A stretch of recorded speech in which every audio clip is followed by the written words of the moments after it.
E vão se emocionar, né? Eu não posso falar nada Lindo. ainda. É suspeita. Muito, total. Gente, boa noite. Hoje foi um dia bem intenso de eventos. A gente, na verdade, acabou que a gente não assistiu tudo, porque é um pouquinho de cada e muita coisa legal acontecendo na nossa cidade. Mas, enfim, estamos aqui, viemos voando para chegar no horário. E hoje, como algumas pessoas estão aqui, é o nosso grupo Gelma, de pesquisa em literatura maranhense, com muita honra. E todos os meses a gente tem convidados.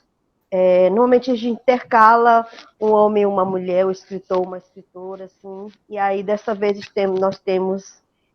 Foi votado por unanimidade a nossa querida Suzana Pinheiro, saiba disso.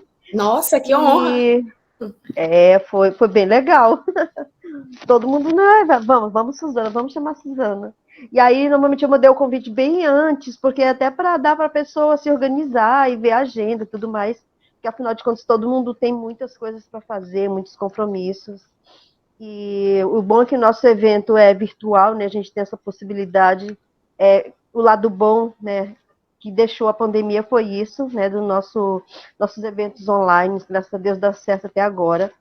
Então, hoje a gente vai ter a nossa convidada, a Suzana Pinheiro, essa querida, que eu conheci pessoalmente há pouco tempo, me encantei já por algumas coisas que eu li, que eu vi, que eu acompanhei, e aí eu tive a honra de conhecer pessoalmente lá em Viana, você é daqui, né, Suzana? E a gente acabou se encontrando lá em Viana, e foi muito, assim, um encontro muito bom, muito legal. E a gente pode, às vezes eu escuto isso, mas dizer Suzana é uma multiartista, porque ela está inserida nesse mundo das artes, em todas as nuances, e ela é atriz também, gente, tá? Por favor. Artista plástica, ela é formada também, é especialista em história, história da arte e arquitetura no Brasil, pela PUC do Rio. Ela é formada também em educação artística aqui pela Universidade Federal do Maranhão, e artista plástica, tem trabalhos maravilhosos. Ela também é da Academia Vianense de Letras, está com a cadeira número 2, e ela também faz parte da Academia Poética Brasileira, assim também como eu, né? Inclusive lá ela tem como é que eu chamo?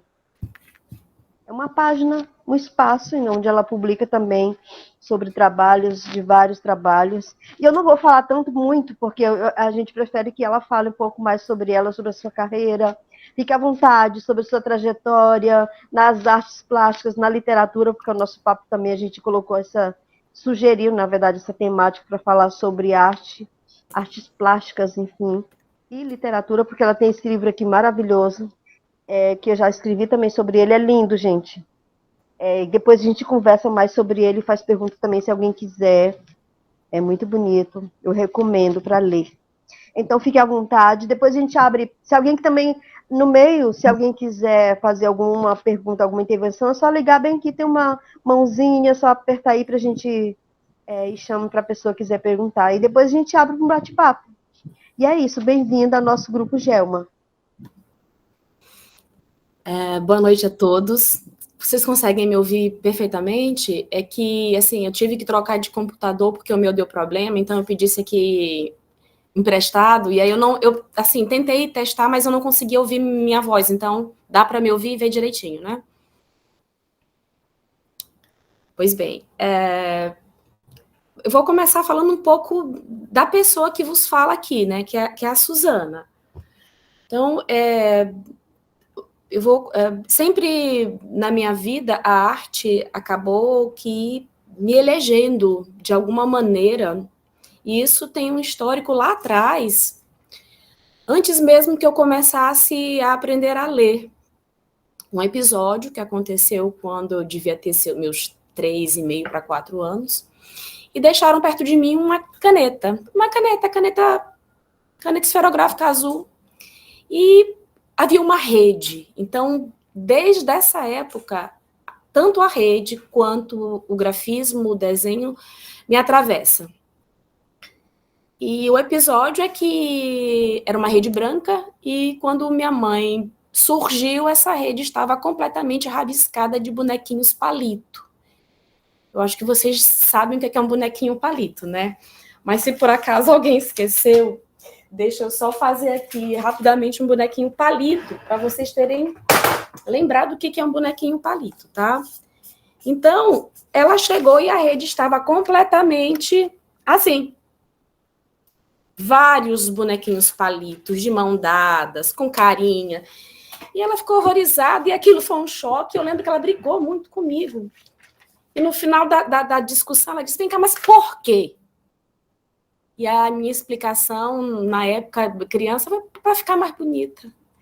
Então, assim, eu acredito que a arte me atravessa na vida para que a minha vida e a de quem passe por ela se torne, de alguma maneira, mais agradável, mais bonita.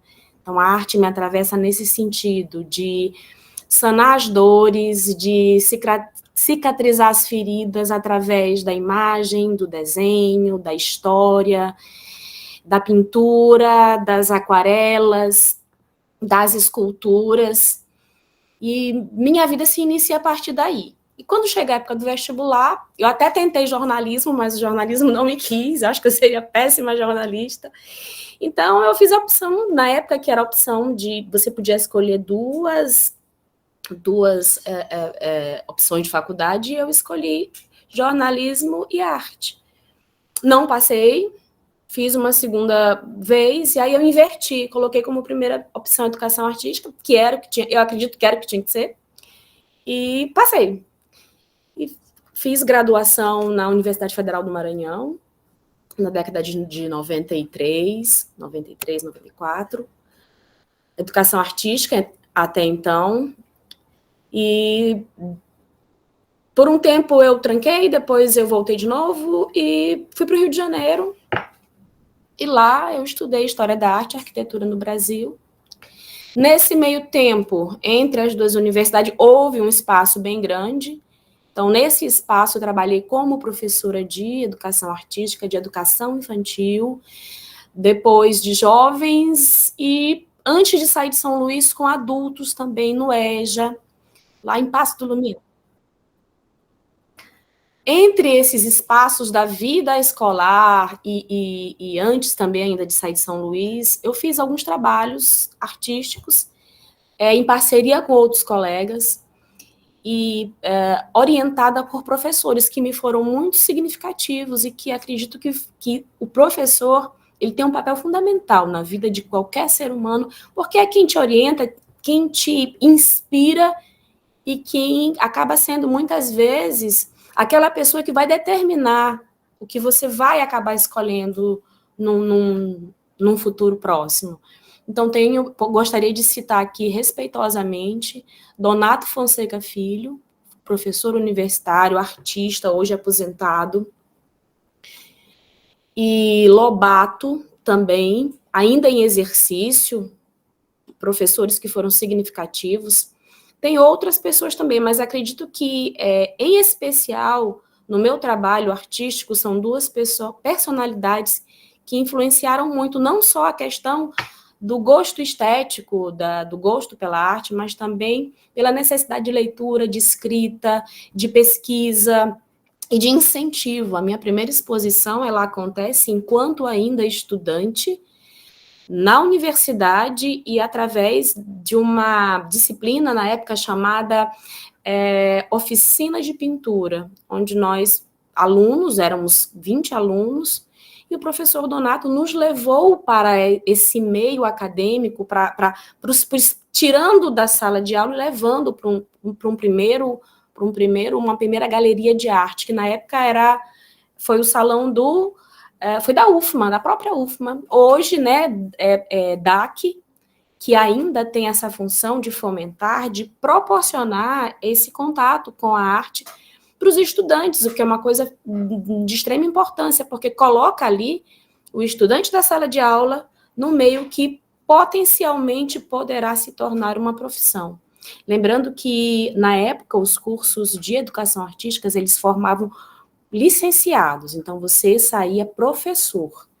E era, inclusive, até uma questão que se debatia a minha turma em especial inicia com 35 alunos, e desses 35, formaram-se, num primeiro momento, 4, depois 6, e as pessoas foram se dissipando. Então, pouca gente da minha sala na época, hoje, trabalha com arte. Eu poderia dizer que de 35 alunos, eu tenho 3, talvez, que eu poderia citar que trabalham com arte. Bom, alguém quer fazer uma pergunta até agora? Bom, pode continuar. Pode continuar? Então, muito bem. Meu trabalho como professora iniciou como todo estudante pela pura necessidade. Então, eu venho de uma família, meus pais eram separados, então minha mãe acabou arcando financeiramente, emocionalmente com os filhos, e muito cedo, já passando, assim que eu passei no vestibular, eu já começo a trabalhar, e meu primeiro trabalho, ele se inicia exatamente na sala de aula. Uma pessoa que foi fundamental também, a gente vive nessa vida recebendo a mão das pessoas, e eu acredito que a gente deve ser grato o tempo todo, porque ninguém faz nada sozinho, a gente sempre está numa cadeia, e talvez por isso a questão da rede atravesse a minha vida, porque a gente está numa cadeia de entrelaçamentos, então ninguém faz nada só. Então eu passo no vestibular, e logo eu sou chamada por uma pessoa conhecida da família, né, para lecionar com crianças. Então, na época, a Escola São Marcos, no nome da querida Maria Luísa Aragão, professora, pedagoga, ela me chama, olha, Suzana, a gente tem aqui uma vaga, você quer experimentar? E eu não sabia nenhuma na realidade de sala de aula, porque você acaba aprendendo de verdade a lecionar na experiência. É essa a verdade. Então, não há receita de como ser um bom professor na prática. Você aprende técnicas, você estuda conteúdo, mas lidar com outro ser humano, isso é uma coisa que você vai amadurecendo com o tempo. E inicio minha vida profissional na sala de aula, falando sobre arte com meus alunos. Então, em pouco tempo, eu criei projetos de iniciação musical, porque a universidade abria esse leque, nós tínhamos teatro, aula de teatro, música, com o professor Padilha, e História da Arte com o professor Marcelo, que hoje ainda é professor da universidade, do curso de artes, e levo isso para a sala de aula e começo a desenvolver projetos para os meus alunos, no início crianças, e depois História da Arte, eu me interesso por História da Arte. Me divido entre a prática e a teoria, que acredito que as duas coisas se aliam e que todo artista, a mim, em especial, é muito importante que se diga isso. O artista, ele não é alguém que opera no sentido de construção de um objeto sem que haja antes uma reflexão, um pensamento e um propósito. Então, a leitura, o conhecimento, o estudo é muito significativo nesse ponto, para que se desenvolva um trabalho consciente. E aí, no ensino médio, eu já começo a pesquisar e trabalhar com História da Arte já antes de sair para o Rio de Janeiro, quando eu fui fazer especialização em História da Arte e Arquitetura no Brasil.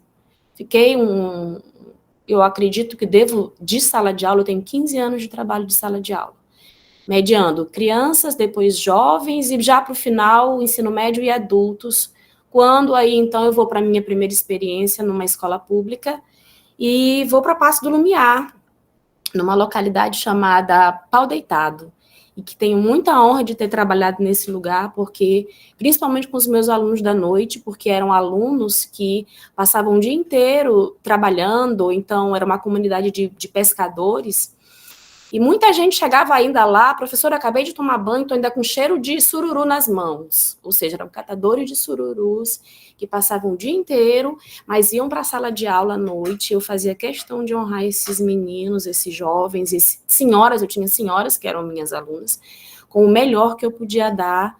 E a História da Arte entrava nesse contexto.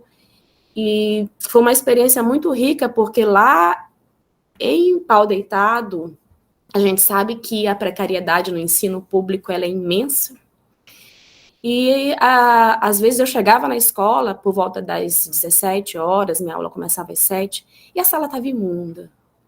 E era papel no chão, e cadeira bagunçada, e eu falei, gente, o que aconteceu aqui? Não, nós não temos hoje, o zelador não está aqui, não tem ninguém. Eu disse, me dê uma vassoura e que eu vou agora na sala de aula organizar, porque eu me recuso a receber os meus alunos que estão vindo de um turno todo de trabalho, chegar na sala de aula imunda.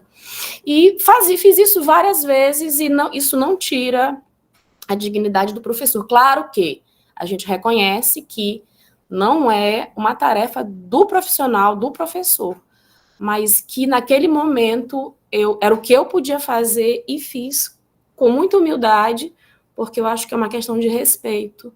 Você organizar o seu espaço de conhecimento para receber quem vai estar lá.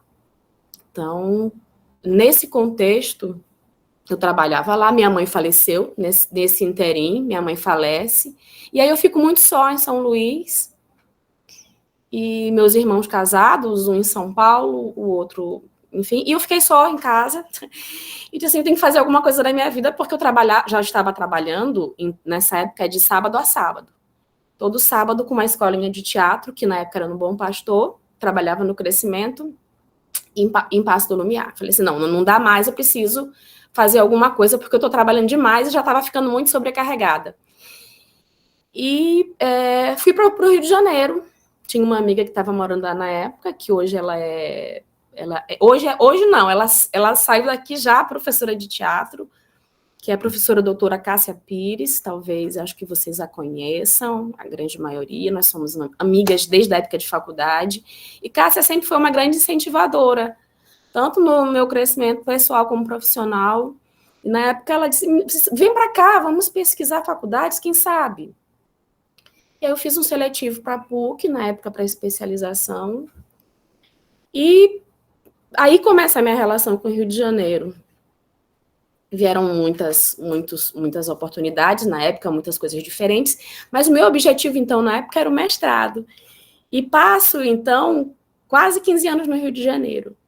E aí vocês me perguntam, você fez o mestrado lá? Não, não fiz. Se atravessaram outras coisas, veio a maternidade, então eu me dediquei exclusivamente ao ofício de ser mãe, que acredito que não com competência, mas com todo esforço porque você aprende a ser mãe e pai na função, né? No dia a dia. Mas fiz com muito orgulho, assim, fui mãezona de criar receita, de menino não querer comer, e eu pegar a carninha moída, esconder lá os legumes e fazer em formato de ossinho de cachorro, e dizer, olha, come isso aqui é do cachorrinho, para ele comer. Então, fiquei esse tempo todo lá, e apareceram projetos. Nesse meio tempo, 2015, eu realizo minha primeira individual. Engraçado, eu estava no Rio, mas a chance veio para São Luís, né? Então, eu sempre tive uma ligação muito forte com São Luís, porque, na verdade, quando eu saio de São Luís, eu saio daqui não porque eu não amasse minha cidade. O objetivo, o projeto, era me capacitar profissionalmente para, então, trazer para cá a bagagem que pudesse melhorar o que eu poderia oferecer ao meu aluno, aos meus amigos, e quem tivesse mentor, no meu próprio trabalho de pesquisa pessoal, que é a pintura, que é a escultura. Meu projeto era esse, que aconteceu no momento devido, porque aconteceu agora. Então, eu acho que quando as coisas acontecem, elas acontecem no momento devido. Então, eu parei de me dizer, porque podia ter acontecido. Podia, mas não foi. Então, foi agora. E tá tudo bem. Então, em 2015, eu realizo minha primeira exposição. Lembra da historinha do começo da minha fala? A questão da rede? Minha primeira exposição chamou individual, né? Porque eu já tinha feito outras coletivas, outras participações. Chamou-se Tecer de Varandas em Memória e Contemporaneidade. E é uma exposição que traz a rede de dormir. Essa situação ocorreu porque eu vindo numa viagem para cá, meu irmão ia fazer uma cirurgia, e eu encontrei um baú. E nesse baú tinham várias varandas de redes inacabadas. E quando eu abri o baú, eu falei assim, isso aqui era da minha mãe. E eu abri o baú e tinha... As varandas estavam sendo poídas por traças. E eu falei assim, caramba, eu tô com pena de deixar isso aqui. O que eu posso fazer? E na época, meu irmão fez uma cirurgia, correu risco de vida muito grande, mas enfim, deu tudo certo. E como uma forma de agradecer, na época, ao médico, o doutor Abdon, que foi muito cuidadoso, eu quis dar um quadro para ele. Então, eu pintei e usei as varandas de rede que minha mãe tinha feito em crochê para dar uma impressão como máscaras, né, nesse quadro. E ele adorou. E uma amiga veio me visitar e olhou a foto e falou: Suzana, que coisa bacana, o que é isso?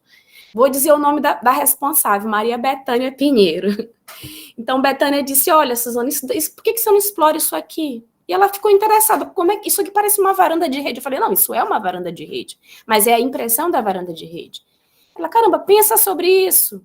E eu passei dias remoendo essa história, e aí, em 2015, nasce Tecer de Varandas, Memória e Contemporaneidade, que eu faço uma coleção de 22 quadros e 4 aquarelas, todos com a impressão das varandas de rede que minha mãe tecia nessas obras.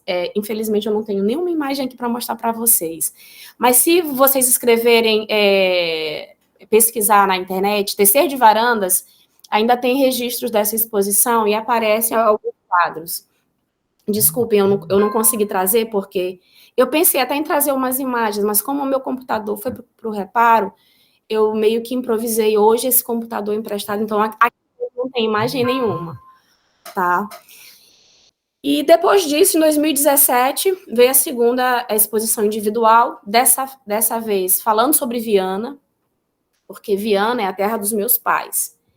Tanto minha mãe quanto meu pai, meus avós, e minha infância toda foi correndo nos campos de Viana e chegando em São Luís cheia de pereba nas pernas. Então, foi uma infância muito de liberdade, porque nós morávamos em São Luís, então a criança que mora na cidade é uma criança meio presa, então os pais ficam com medo, então não saía para lugar nenhum. Quando chegava em Viana, na casa da minha avó, que era o Guaratuba, que era a fazenda, pronto, eu podia correr no campo, e era uma felicidade só.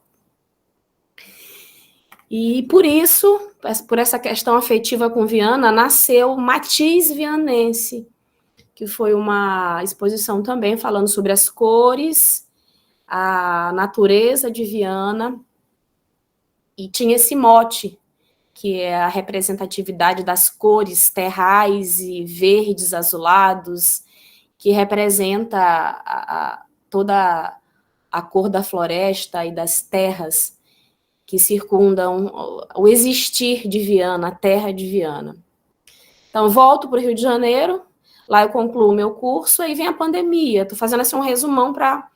Quando vem a pandemia, em casa, eu falei assim, caramba, eu preciso fazer alguma coisa, e na época eu já havia conhecido uma amiga que foi muito importante no meu processo, e aí, mais uma vez, a questão dos entrelaçamentos, que foi Fátima Travassos.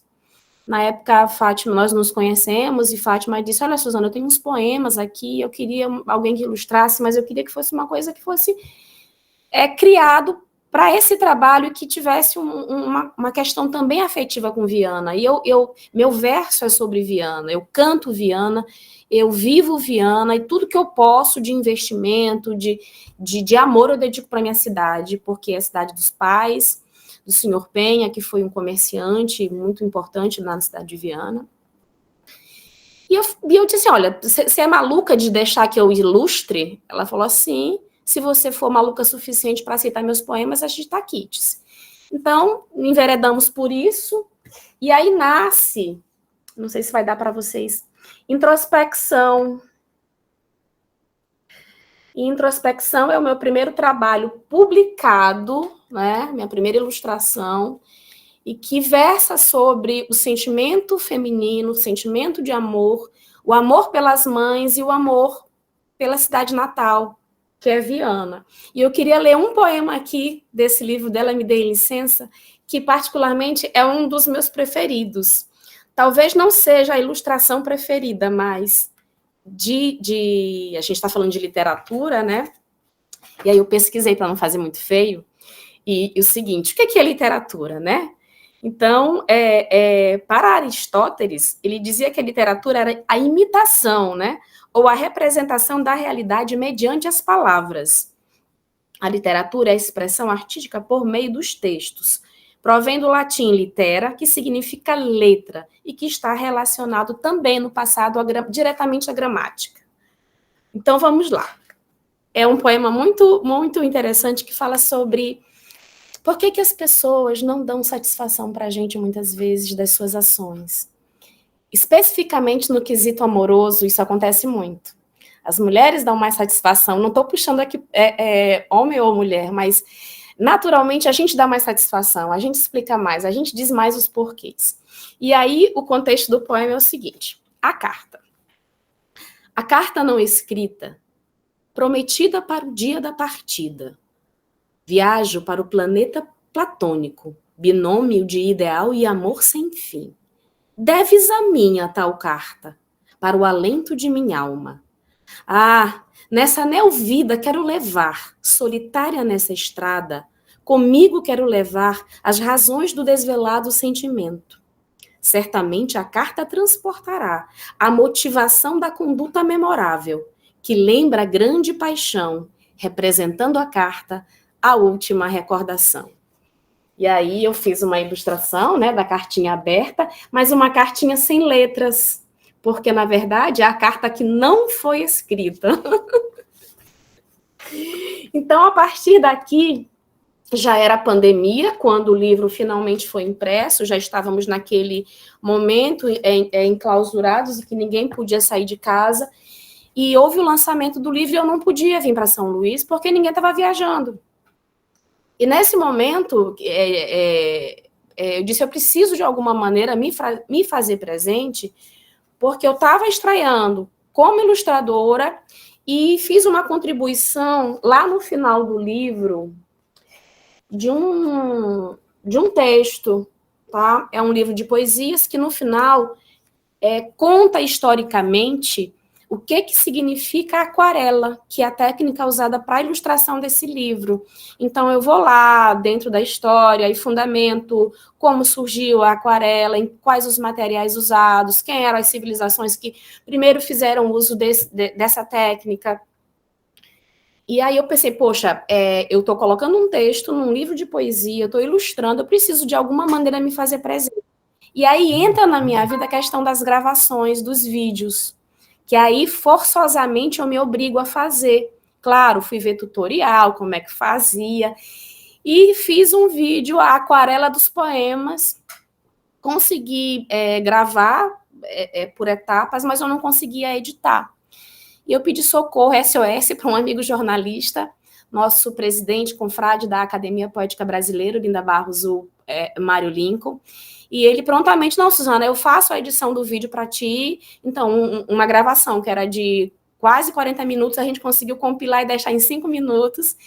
E eu mandei esse material para São Luís, e foi a abertura do lançamento de Introspecção, de Fátima Travassos. Foi esse vídeo de 5 minutos, e que ela disse, olha, fez total diferença para o lançamento da obra, porque o ilustrador estava, de alguma maneira, não só fisicamente, materialmente no livro, mas estava em essência. Então, eu me fiz presente e justifiquei a minha ausência. A partir desse momento, a gente está falando de 2020, né? 2020, que o livro... 2020. Então, a partir daí, eu não parei mais de fazer as minhas edições, procurei aprender, né? Fazendo, errando, e hoje eu faço dos meus trabalhos. Todo o trabalho artístico que eu produzo, que eu pinto, que eu escrevo, eu tento fazer um vídeo, gravar, e se vocês forem lá, já fazendo aqui a divulgação do meu Instagram, Suzana.spinheiro, tem vários vídeos, porque o texto é maravilhoso quando você escreve, mas quando você reforça o texto com a imagem falada, o impacto te alcança mais rápido. Então, muitas vezes, o impacto visual da imagem, ele te alcança primeiro, e aí, por causa da imagem, muitas vezes você vai atrás do texto. Tá? Então, nasce esse primeiro trabalho. É um livro todo ilustrado, são imagens figurativas, tá? É um pouco diferente do meu trabalho autoral de pintura, que, apesar de ainda ter algumas imagens figurativas, ele transita por outro quesito. Se alguém se interessar, todas essas obras que eu vou mostrar, elas estão na MEI ainda à disposição. Bom, então veio Introspecção, e logo em seguida veio um grande desafio, que talvez tenha sido um dos maiores desafios da minha vida, que foi que atravessa também a questão do ser mulher e do ser mãe. Eu sempre cantava para o meu filho antes de dormir várias músicas e lia livrinhos de história, até que um dia ele fala assim, e na época, então, ele tinha um quesito na fala, e ele meio que falava como Cebolinha ainda, e ele dizia, eu quero uma itolinha. Falei assim, tá bom, então eu vou pegar aqui. Ela disse, não, eu não quero que já exista, eu quero uma história inventada. Falei, inventada? Ele, inventada. Eu quero uma história para mim. Davi, ele na época tinha 5 anos, e então eu falei, caramba, e agora? O que é que eu vou fazer? Uma história inventada. Ferrou com a mãe dele. Como é que eu vou desdobrar isso? Mais um desafio. Então eu puxei da lembrança, por isso que o livro chama-se Memórias da Minha Infância, porque eu fui buscar lá no Guaratuba, lá em Viana, algumas aventuras vividas na casa de vovó. Quando a gente, então criança, então eram muitos netos, só lembrando que minha avó ficou grávida muitas vezes, mas eram 13 tios, depois ficaram 12. Imagina todo esse povo com filho. 5, 6 meninos. Minha mãe foi o que teve menos filho, que teve 3. Mas, assim, nossas férias era muita criança. Então, tem muitas memórias a respeito disso. Na casa do meu avô tinha uma carcaça de boi debaixo da casa, era uma casa suspensa de madeira. E aí, eu puxei dessas memórias para criar um conto para Davi dormir. Então, quando você pegar esse livro, apesar dele se chamar Um Conto para Davi Dormir, Memórias de Minha Infância, você não vai achar o nome da personagem principal, Davi, porque Davi não é o personagem principal. O personagem principal chama-se Joãozinho Perfeitinho, em homenagem a um primo que eu tenho, que todo mundo chamava ele de Perfeitinho, porque ele era um garoto muito bonito.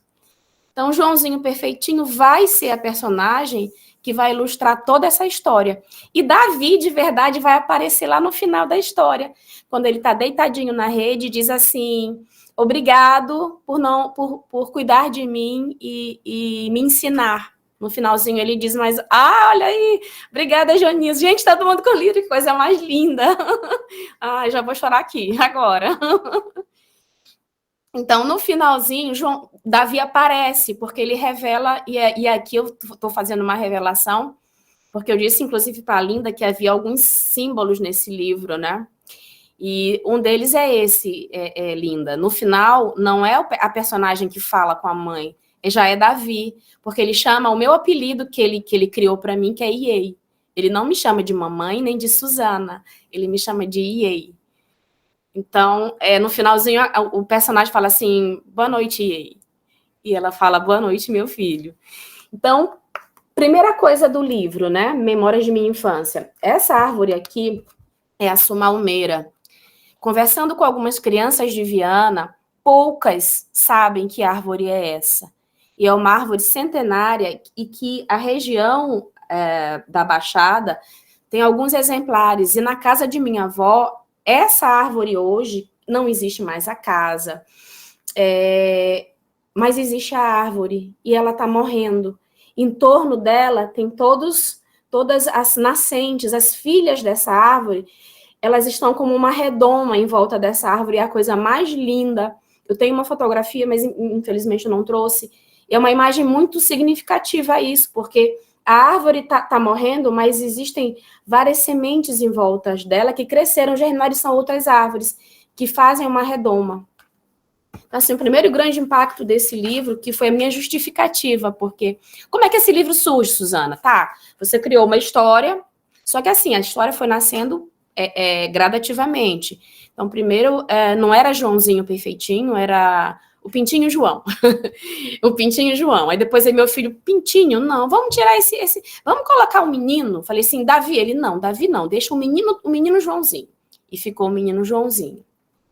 Então, cada dia eu contava um pedacinho dessa história, até que um dia a história se completou, e eu contando para ele me corrigia quando eu errava. Ele dizia, não, ele não faz isso agora é a hora que ele corre. E aquilo me chamou a atenção, porque significava que para Davi, ele estava memorizando e que aquilo era para ele uma história que na minha cabeça na época não era, para ele era uma história de verdade. E eu falei assim, eu preciso fazer alguma coisa com isso, porque senão eu vou esquecer. E aí eu escrevo a história e guardo na gaveta. Guardei. E aí, novamente, na minha vida, a questão dos laços das mãos dadas. Cássia Pires me manda um edital dizendo, olha, tu tem uma semana para apresentar alguma coisa aí. E era o edital da Secretaria de Cultura. E aqui eu queria fazer um adendo, né, sobre Secretaria de Cultura. A gente sabe o que está acontecendo. E me atravessaram várias notícias de ontem para hoje. E a gente precisa, enquanto seres culturais, da literatura, das artes, da música, não sei se tem alguém aqui, até convidei alguns amigos, mas talvez eles não estejam aqui, mas nos mobilizar no sentido poxa, quem é o artista que habita São Luís? Onde estão essas pessoas? E por que a gente não merece, num flyer, num panfleto, numa divulgação na mídia, nem a menção dos nossos nomes? Os cantadores de bois, os grupos folclóricos, os próprios cantores. Por quê? O que faz um artista muito jovem, que talvez não tenha nem 25 anos, e não estou tirando mérito de ninguém aqui, eu acho que cada um tem seu valor, tem sua importância, mas por que o menino de 25 anos lá, que está na moda, que está cantando, está numa foto toda produzida e o representante dos bois, do folclore, da música, não tem direito a uma foto ou sequer a menção de um nome? Isso é tão forte, gente, é tão questionador, é tão provocativo, e que se faz necessário diálogos a respeito disso e manifestações. E para pensar a respeito sobre isso e não deixar que isso ocorra, porque a cultura não é feita por quem está no poder. A cultura é feita pelo povo, pela população, pelos que escrevem, pelos que estão apresentando, representando de alguma forma a emoção, o sentimento, a literatura. Eu acredito que a gente pode se mobilizar nesse sentido. E eu queria só fazer um adendo mais aqui, mexer só aqui nessa minha câmera, e trazer um autor que eu conheci lá no Rio de Janeiro, chamado James Gardner, que ele faz uma provocação e pergunta a respeito do significado da cultura. A cultura é cultura ou é lixo? E tem no finalzinho aqui, eu queria só ler para a gente só para fechar essa reflexão, que ele fala sobre a questão da cultura e da importância, e ele diz o seguinte: ninguém pode afirmar com precisão quanto tempo se passará antes da inauguração de uma nova época cultural. Ainda assim, não há por que duvidar que ela será inaugurada. A arte ocidental já passou por períodos de seca piores do que a atual. Se a nossa cultura não tiver condições de regenerar a si mesma, seria a primeira vez na história que isso aconteceria. Qualquer ansiedade nesse sentido se deve principalmente à incapacidade existente no reino da arte, que prevê o próprio futuro. Quem sabe a regeneração já não está ocorrendo a algumas obscuras academias ou nos estúdios que ninguém visita de algum gênio negligenciado. Quem sabe só venha a acontecer sob o esforço conjunto de uma geração de artistas cujos pais ainda nem se conhecem. Só podemos esperar que isso aconteça mais cedo do que mais tarde ou enquanto ainda estivermos vivos. Então, eu acho que isso fecha o que eu estou dizendo na questão dessa mobilização, dessa necessidade de que se faça algo, porque quem cala consente. Então, se a gente continuar deixando que o artista venha de fora, fazer arte aqui, apresentar música aqui, a gente só cria uma afeição e uma apreciação para o que está fora. Então, quando tem uma cantora que eu sou muito fã, que é a Regiane Araújo, e ela lançou um single dizendo tirem as cercas. Eu acho que a gente precisa abrir as cercas do artista que está aqui, porque a gente tem pouca abertura lá fora. Por que a gente abre as nossas cercas? Porque só o que está de fora entra. Eu acho que dá para casar isso. A gente tem que absorver, sim, o que está fora. Eu saí daqui para estudar. Então, a gente absorve o que está lá fora, traz para cá, para melhorar o que tem aqui, mas eu acredito que absolutamente não se pode abrir mão da nossa cultura, da necessidade de expressão que o brasileiro, que o maranhense tem. Então, a minha crítica é nesse sentido, não que não venha, eu acho que tem que vir artista de fora, mas dê o devido valor ao artista que está aqui, incentive, porque a falta de incentivo causa o desestímulo, a falta de aprimoramento profissional. Então, minha crítica é nesse sentido. Eu acho que o que vem de fora a gente deve sim conhecer, deve sim se absorver. E aí me vem à mente uma cena que, para mim, ela é crucial e ela me corta o peito com faca e sangro, que é quando Ailton Krenak está lá na plenária de paletó e gravata, lindo, vestido como um igual, né, um político, paletó, gravata, discursando, e ele começa a pintar a cara com genipapo. E ali ele reverbera o sentimento dele de angústia e de dizer, olha, eu estou aqui. Então, os artistas estão presentes. Então, vamos valorizar. Bom, voltando, por que eu falei disso? Porque quando eu era criança, quando alguém dizia assim, faz um desenho de uma casa. O meu desenho de casa era o desenho que eu via na TV. Era o desenho que eu via na TV. Eu não desenhava as casas da casa da minha avó.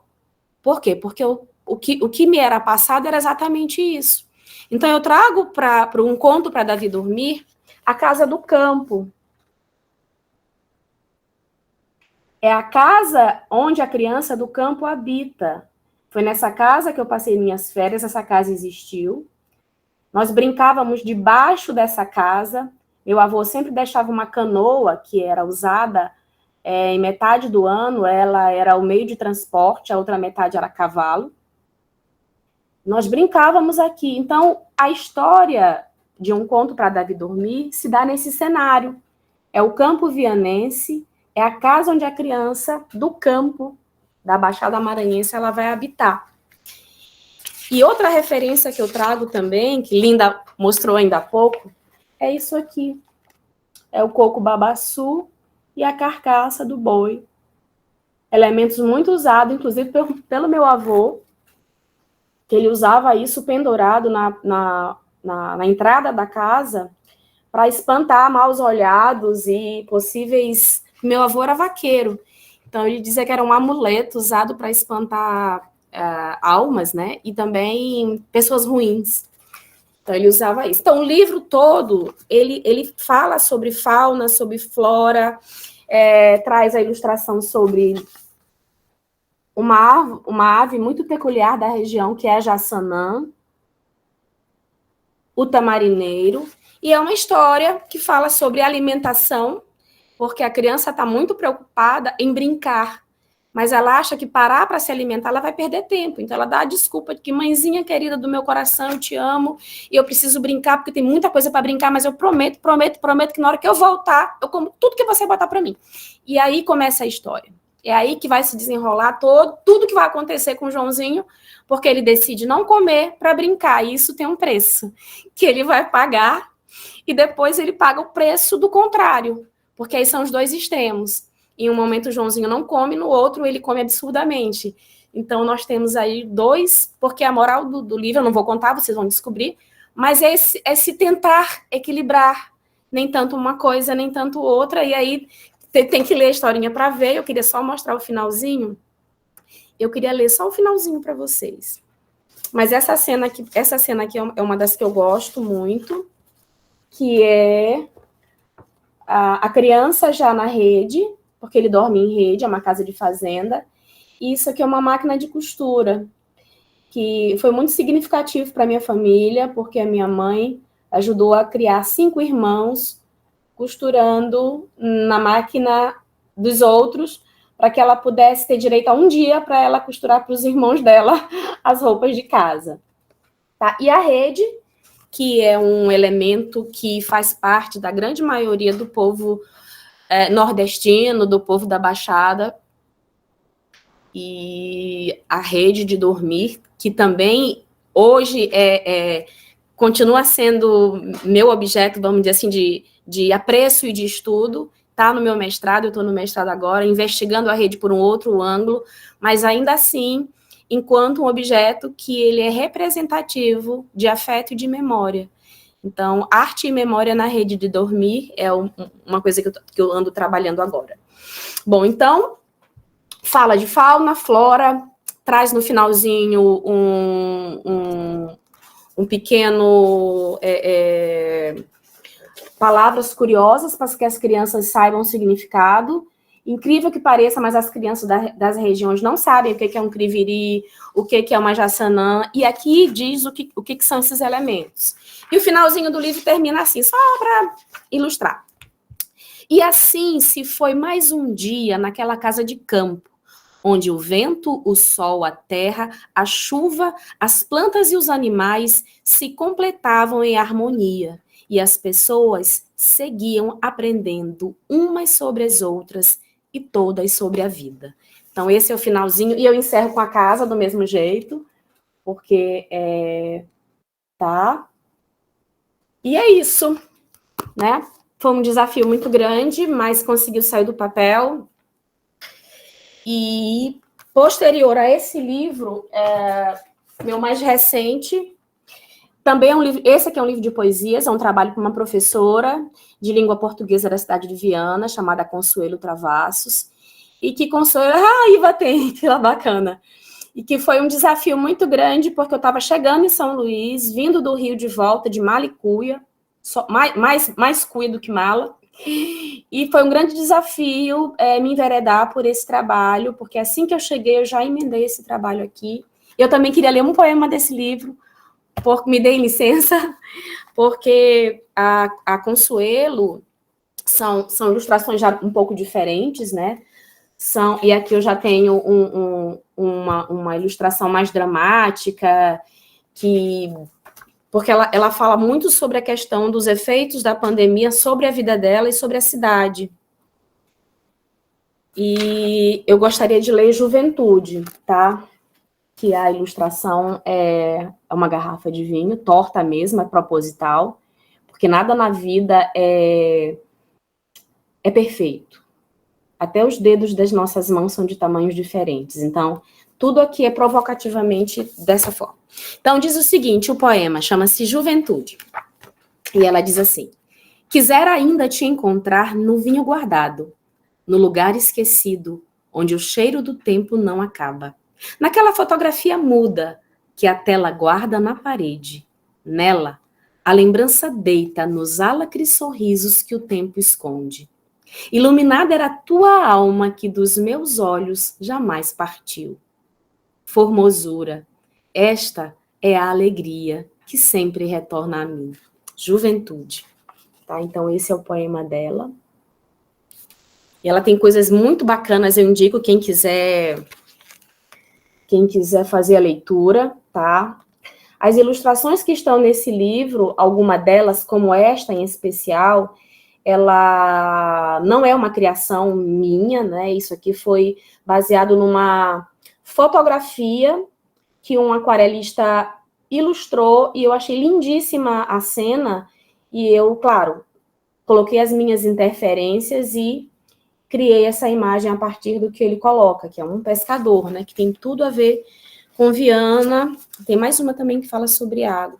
Tem essa aqui que eu acho fantástica, que é a questão do que falta, né, quando você se vê no mundo diante da extrema escassez. Então, por isso que ela está sozinha, olhando para uma janela que talvez seja a única esperança que haja. E a gente olhou a janela durante muito tempo na pandemia. Eu, em particular, no Rio de Janeiro, nós não saíamos para lugar nenhum. Eu fiquei muito tempo presa, exatamente vendo a vida pela janela. E essa aqui que eu acho que é uma das ilustrações mais bacanas também desse livro, que eu gosto muito. que também fala de Viana, que também mostra o mar. Tá? E para fechar, que eu acho que eu já falei demasiado, eu queria trazer isso aqui, que é uma folhinha de papel, mas que é o símbolo do meu mais recente trabalho, que chama-se Outonos, que é uma exposição que está em cartaz. Quem não foi, pelo amor de Deus, vão lá ver. Tá, fica até dia 31. Amanhã eu vou estar lá à tarde, se alguém quiser bater um papo, me encontrar, a partir das 4 horas eu vou estar lá amanhã, fazendo umas fotos, que eu não tenho foto dos trabalhos. Eu queria guardar esse acervo, porque a gente acaba produzindo, fazendo e registra muito pouco. E eu, apesar de estar começando a trabalhar com vídeos, eu não fotografo, não tenho equipamento para fotografia. Tenho câmera de celular, mas que não capta a imagem direito. E amanhã eu vou fazer esse trabalho lá com um amigo. Então, sintam-se convidados. E Outonos fala sobre passagem do tempo. Enquanto o meu livro infantil conta memórias, né, memórias infantis, e as ilustrações, as aquarelas, são algo voltado para um trabalho mais de interpretação do outro, né, da questão do que o escritor está dizendo. O meu trabalho autoral, que são as pinturas, ele fala sobre... Só vou posicionar aqui, gente, porque eu estou ao vivo aqui. Fala sobre o tempo. A minha exposição fala sobre o tempo. O que é o tempo, né? Se a gente pudesse, de alguma maneira, enxergar esse tempo, como ele seria? Como é que o tempo se manifestaria para a gente? Então, eu procuro, através de uma forma orgânica, colocar o tempo numa imagem. A gente sabe que o tempo existe, que o vento está presente, porque a gente sente, de alguma maneira, essa ação sobre a nossa matéria. Então, se vocês, por acaso, verem meu cabelo aqui flutuando, é porque está passando uma corrente de ar.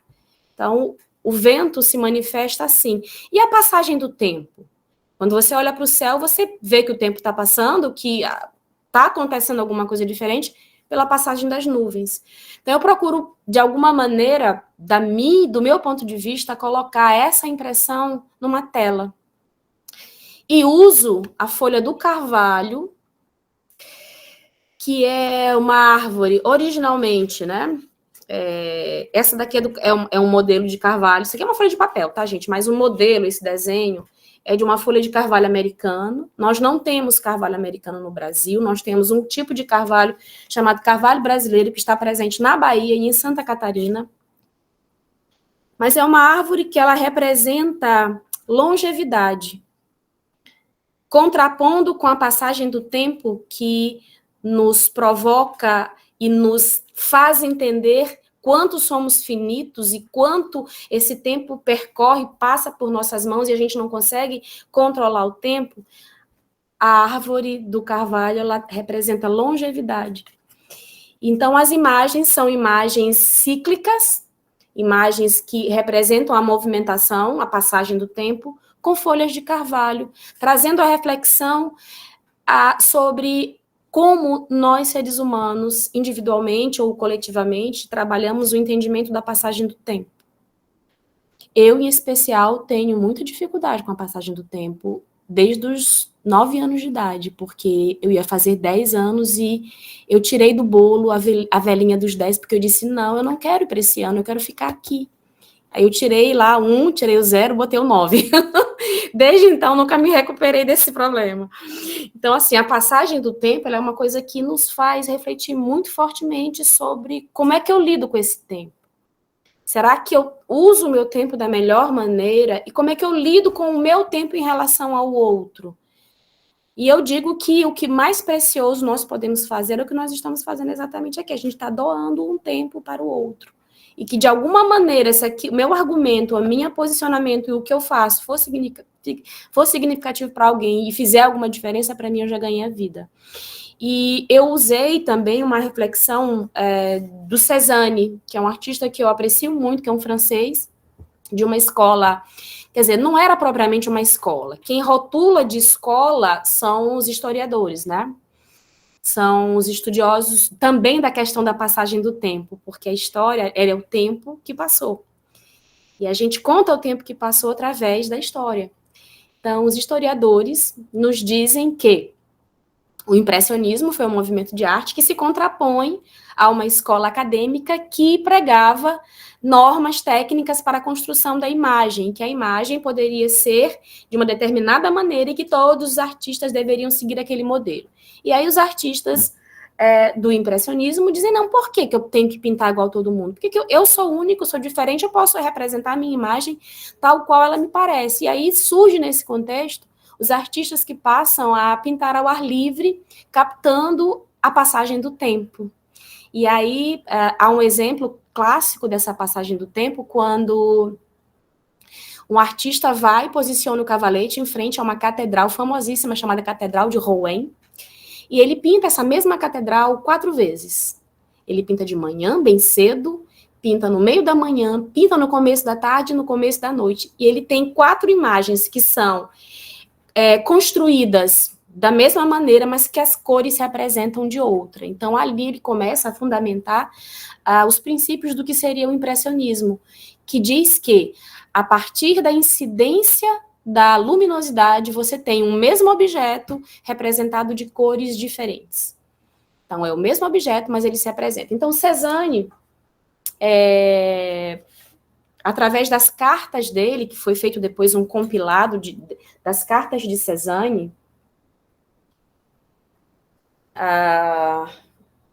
eu não tenho aqui quem foi o autor, gente. Deixa eu ver quem fez. Quem traduz é Antônio de Pádua, tá? Revisão de Mônica, mas eu não estou sabendo aqui quem fez o compilado. Mas depois, se alguém quiser essa informação, manda para mim uma mensagenzinha que eu procuro, tá? Mas é um trabalho muito importante, são correspondências do artista, que representa uma época, que representa uma situação econômica, financeira, lá da França, as inquietações desse artista e a relação que ele mantinha tanto com o curador, quanto com os irmãos, enfim, com a família, amigos. E tem um trecho muito interessante e que eu usei como mote desse meu questionamento sobre outono, sobre essa exposição, que é uma carta que ele escreve para o filho dele, Paul, que é uma carta de 1906, e que ele diz assim: meu caro Paul, nesta manhã, com a cabeça bastante desanuviada, respondo às suas cartas, que, como sempre, me deram o maior prazer. 4:30 da manhã. Ai, às 8 a temperatura será insuportável. Continuo meus estudos, mas precisaria ser jovem para fazê-lo em grande número. Olha a questão do tempo aí. Precisaria ser jovem para fazê-lo em grande... Ou seja, ele já está cansado, né? A atmosfera é, às vezes, poerenta e de um tom lamentável, mas ela é bela. Só em certos momentos. Então, ele fala aqui sobre passagem do tempo, sobre a questão de como ele lida com essa... Ele precisa ser jovem, quer dizer, ele se acha incapaz porque ele se vê no momento da vida em que, se ele fosse jovem, ele faria melhor. Né? Então, como é que Cézanne lida com isso? E como é que nós lidamos com essa passagem do tempo? Então, Outonos fala sobre isso, a passagem do tempo, a nossa necessidade de sempre estar se reinventando, fala sobre transformação. O nome da exposição é no plural, provocativamente, não é outono, mas outonos, porque eu faço referência às mudanças pelas quais nós passamos em nossas vidas. Nós estamos o tempo todo passando por outonos. A cada momento, aniversário, ano novo, Natal, seja o que for, emprego, fim de relacionamento, início de novo ciclo, a gente sempre está em transformação. E o que é o outono? Outono é o exato momento onde as folhas todas da árvore, elas caem, muitas ficam no solo, outras são transportadas pelo vento para outros lugares, e quando essa folha cai da árvore, que ela não serve mais para fazer o processo de fotossíntese daquela árvore, ela vai para a terra, e o que acontece lá quando ela cai no chão? Ela começa um novo ciclo, ela não vai alimentar mais a árvore pelo processo de fotossíntese. Ela cai, ela amarela, ela vai ali se transformando, ficando marrom, e apodrece e se transforma numa matéria diferente da anterior, e ela vai virar o quê? Ela vai virar um insumo, ela vai virar um outro alimento, dessa vez para alimentar a terra, que vai alimentar a árvore. Ou seja, é o ciclo de renovação. Ela cai, vão nascer outras, e ela vira adubo para aquela árvore. Então, ela alimenta, e a gente se alimenta, porque os nossos ciclos de transformação, eles nos provocam esse amadurecimento e essa oportunidade de transformação. Então, Outonos fala sobre isso, do meu ponto de vista. Mas agora que está na galeria a exposição, cada pessoa vai observar e vai fazer a sua própria interpretação. Como você lida com o tempo e como aquela imagem que está lá vai te representar esse tempo.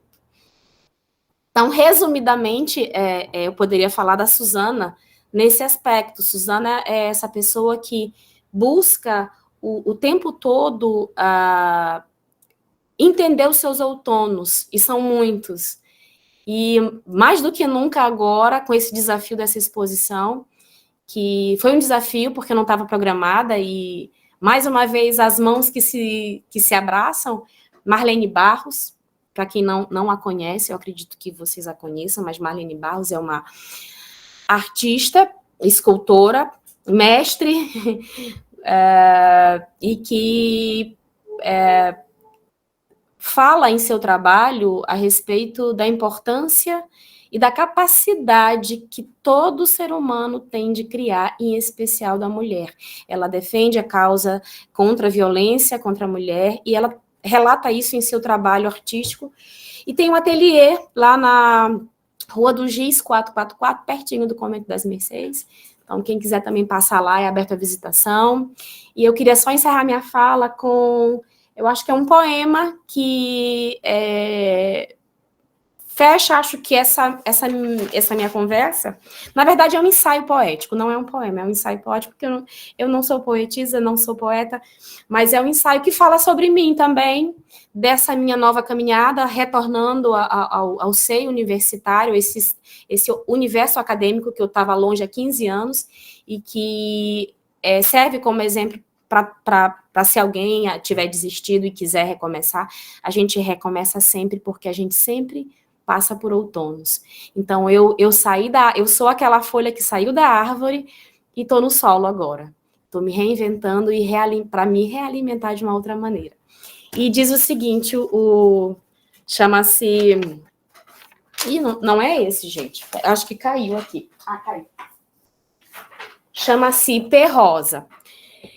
Só justificando o nome do poema, porque todas as vezes que eu chego na universidade, chegava, porque agora é a produção só em casa, mas todos os dias que eu estava na universidade, vinha aquele calor, aquele mormaço, e eu ficava tão feliz quando eu via o ipê florido, e tinham muitos ipês rosas ali perto do CCH, e aquilo para mim era uma maravilha. Eu tenho muitas fotos do ipê rosa. Eu digo, não, então eu preciso homenagear o ipê rosa, porque ele me dá um presente todo dia da beleza.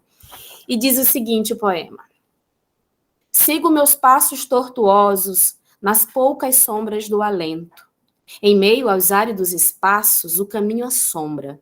Nele, há cinzas, poeira e pranto. As horas correm no olhar que abrevia. Meus pés, cansados, caminham lentos, persistem, doem e continuo teimando em caminhar. Mas ao descer, a escadaria fria, aquecida pelo ardor solar, o som do vento invade a vida, assopra para longe as cinzas, a poeira, e vejo o ipê rosa. Permanecem a cor e a dor. E eu encerro minha fala e abro para quem quiser perguntar qualquer coisa. Muito bem, Lindalva. Meu Deus, que lindo! Moça, você é uma poeta também, tá? Saiba disso. Maravilhoso. Obrigada, então, querida. pessoas, acabamos de ouvir a nossa Suzana. Se alguém quiser fazer alguma pergunta, algum comentário, é só levantar a mãozinha, mover aí, e podem já... Iva, nossa querida Iva.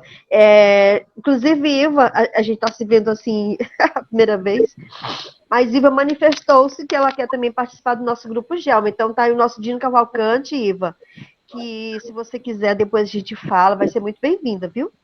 Tá bom. Fala, minha querida. Linda, você não deve estar lembrando de mim, mas você estava no lançamento do meu livro ano passado, inclusive você ficou com um. Sim, Laisiana. Esse. Esse eu tenho. Eu não estava ligando o nome à pessoa. Pois é. Bem, maravilhosa a sua fala, Suzana. Você diz que não é poeta, mas o seu conto é uma prosa poética todo, né? Eu fiquei muito emocionada quando eu li a primeira vez. E eu queria fazer só um comentário, porque, assim, o personagem principal não é o Davi, como você disse, como a gente já leu e já sabe. Mas, assim, o Davi é um personagem secundário, né? Um coadjuvante, porque ele, de certa forma, ele te ajudou a construir essa história, né? E duas coisas. Eu queria saber como foi para você essa troca com ele, né? Eu sei que a convivência com o filho é a mais maravilhosa possível, mas teve aí um embate que você diz que ele falava não é assim, é assim. Então teve um embate, né? E esse narrador é um narrador onisciente, né? Porque você sabe do passado, porque você tem todo aquele contexto da sua infância, você sabe do presente e, naturalmente, você sabe como você quer. De certa forma, a gente, quando está escrevendo, a gente sabe mais ou menos o viés, o lugar que a gente quer chegar. Eu estou certa ou estou errada, em primeiro lugar? É um narrador onisciente que colocou ali o seu parecer, ele sabe exatamente o que ele estava falando do passado, daquele presente e, certamente, do futuro, onde ele quer chegar? Na verdade, talvez eu não colocasse assim, dessa maneira, como alguém que tem pronto, mas como alguém que faz um relato de um fragmento de uma experiência, de um fragmento de uma vivência, mas nesse sentido de experimentação da vida. Alguém que conta alguma coisa com uma esperança de que os conflitos se resolvam da melhor forma possível. Mais nesse sentido. Não talvez de alguém que espere um resultado ou que saiba o que vai acontecer no final, nem que o final poderia ser outro, por exemplo. Mas que naquele momento, tanto que a historinha, na verdade, ela é a história de um dia só. Uhum. É um dia só. A história do livro é um dia, é um acontecimento do dia apenas. Então, naquele dia, o Joãozinho, ele não comeu, ele foi para o campinho, ele comeu demais, e aí, né, ele tem todo aquele diálogo com a mãe dele, ele lembra da avó, ele traz a memória afetiva da avó, é mais uma lembrança e uma experiência de um dia. Sim. É mais nesse sentido. Eu não sei se eu entendi direito a tua pergunta, mas eu coloco o ser que conta a história, que vai fazendo aquilo acontecer, ele também está participando, ele também é um pouco a personagem que está ali. É como se fosse o próprio Joãozinho contando, olha, eu estava na porteira querendo pegar a Jaçanã e ouço a voz da minha mãe. Uhum. A minha mãe está me chamando. Porque, assim, o que é engraçado do livro é que o livro teve alguns atravessamentos. Quando eu pensei no livro, eu escrevi ele com a escrita de uma peça de teatro. Eu queria que ele fosse publicado assim, porque eu queria que ele chegasse na escola já com os diálogos montados, para, por exemplo, a professora montar a historinha numa aula de português e história, fazendo interdisciplinaridade. Minha ideia principal era essa. Tanto que eu montei os diálogos no meu primeiro esquema. Mas o que aconteceu? Quando ele chegou para revisão na editora, eles disseram, poxa, mas não vamos fazer assim. Porque não está dito que é uma peça teatral. Ele tem que ser... Então, houve uma movimentação no texto do livro em que eu não tive tempo hábil para interferir. Por quê? Porque era um edital. Então, o livro tem vários atravessamentos. Eu recebi, no comecinho da história, eu falei, mas depois eu não desenvolvi. Quando eu recebi o edital, que foi Cássia que me disse, do edital, da importância do edital, nós duas aplicamos para esse edital, cada uma com seu livro, ela saiu com A Rainha da Solidão, que é a tese de doutorado dela, que ela fez em Portugal, e eu saí com Um Conto para Davi Dormir. Mas assim, eu tive uma semana, porque eu tinha a história pronta, mas eu não tinha... meu projeto era ilustrado. Então, em uma semana, eu organizei minha documentação, eu organizei o resto do texto e fiz 2 ilustrações para submeter para o edital. E aí foi recusado, aí eu fiz um e-mail argumentando que eu não conhecia na literatura, eu não conheço, tá? Se alguém souber, até peço que me diga, mas eu não conheço dentro da literatura da Baixada Maranhense nenhum livro que mostre a casa do interior, que mostre essa vivência do campo, que fale sobre Criviri, que mostre o tamarineiro, que fale sobre o cascudo, sobre a jaçanã. Eu não conheço. Que mostre lá a sumalmeira, que é a árvore centenária, que fale sobre ela. Então, eu não conheço. E achei que era importante isso e fundamento minha argumentação junto à Secretaria de Cultura, quando eles negam, exatamente em cima disso. Poxa, é um livro que vai falar sobre a Baixada, para que a criança daquela localidade também se sinta representada e se valorize.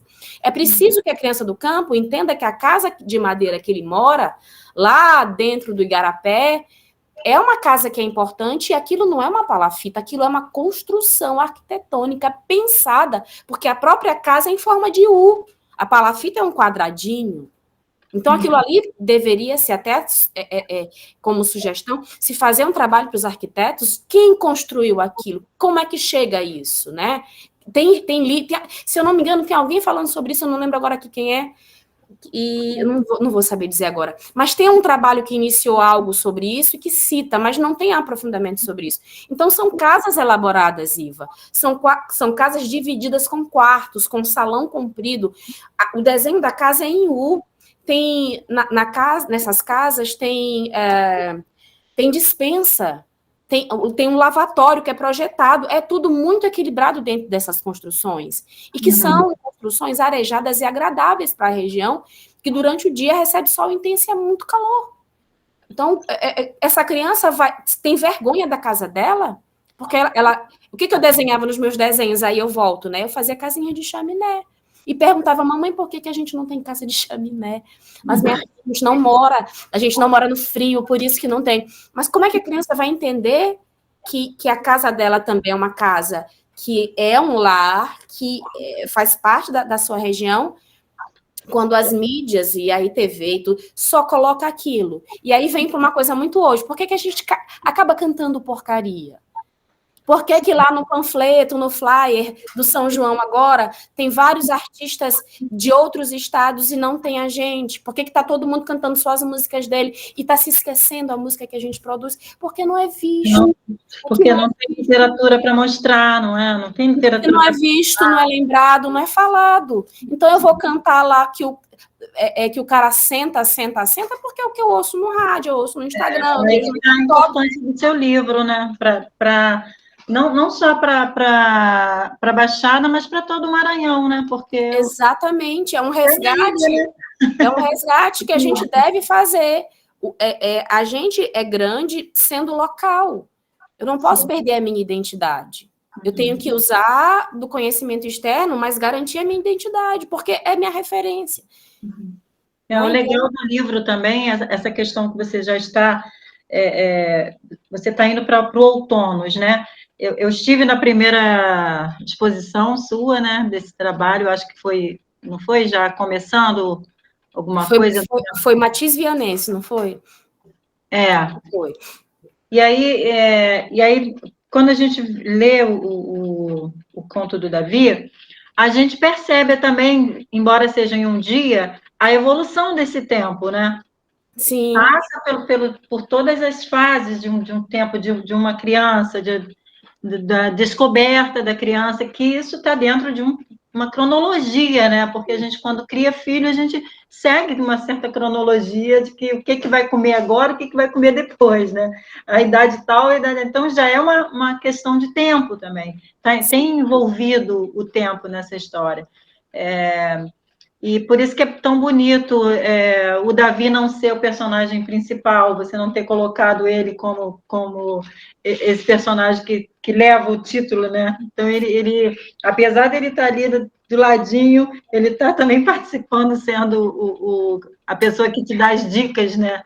De como ele gostaria que fosse a história dele, aquela história que você contava dos contos oriundos de lá das histórias que a gente vê quando criança, ele queria a própria história, porque ele queria ajudar. Nesse caso, ele ajudou muito, né? Sim, não. E o que é engraçado, Iva, o livro foi lançado e ele não quis ler. Ele não quis ler, não, ele não quis. E aí ele não quis, aí eu vi para São Luís, e aí nas últimas férias dele, agora que foi em janeiro, eu falei assim, filho, nós vamos ler o conto para Davi dormir. Ele falou assim, tá bom, então vamos ler. E aí eu comecei a ler. No meio da história ele falou assim, era muito mais legal quando você contava sem ler. Ele queria ficar com essa fantasia, né? De você contar. Era muito mais legal quando você contava a história, de contar sem ler. Aí eu li e contei depois. Eu falei, filho, mas é porque é diferente, porque quando lembra que eu falei que quando eu escrevi, eu fiz como se fosse uma peça teatral? Porque eu dou ênfase para falar. Naquele momento, por exemplo, tem uma cena que é crítica, que o Joãozinho come, né? Então, estava escrito assim, Joãozinho comeu. Joãozinho olhou para um lado, olhou para o outro, olhou para cima. Quando o Joãozinho olhou para baixo, e tinha isso no texto, a barriga estava enorme, gigante, imensa. Então eu fazia toda essa dramaticidade e eu coloco isso na boneca do livro. Então, quando o livro foi revisado, porque o tempo era curto, eu não consegui ver. E aí foi meio mexido nessa dramaticidade da letra, da fala, que amplia, que reverbera o comeu milhões de vezes, porque foi o que aconteceu, né? Uhum. Muito bom, parabéns.